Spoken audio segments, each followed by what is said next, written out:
This is a typical desktop computer. It has various buttons and ports on the front and back of the computer case.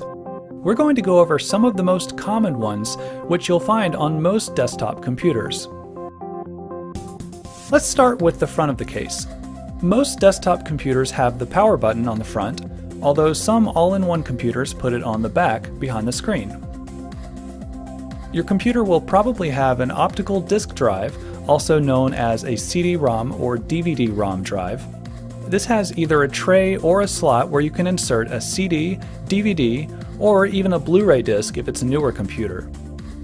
If you have blank CDR or DVD-R discs, you can write or burn data onto them. For convenience, your computer may have audio ports and USB ports on the front. That makes it easier to plug in your phone, headphones, or USB flash drive. You can also find audio and USB ports on the back of the computer.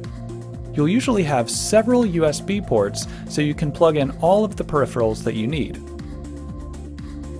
The power socket is also found on the back, and this is where you'll connect the power cord. To connect your computer to the internet, you can use an Ethernet cable to connect your Ethernet port to your modem or router. And this port looks a lot like a telephone port, but it's a little bit wider. You'll use your computer's monitor port to connect the monitor. There are many different types of monitor ports. This computer has a VGA port, but your computer may have a different kind, such as DVI or HDMI. Expansion slots allow you to upgrade your computer by adding expansion cards.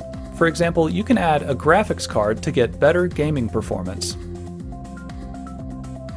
Many computers use PS2 ports to connect the mouse and keyboard. The mouse port is usually green and the keyboard port is usually purple.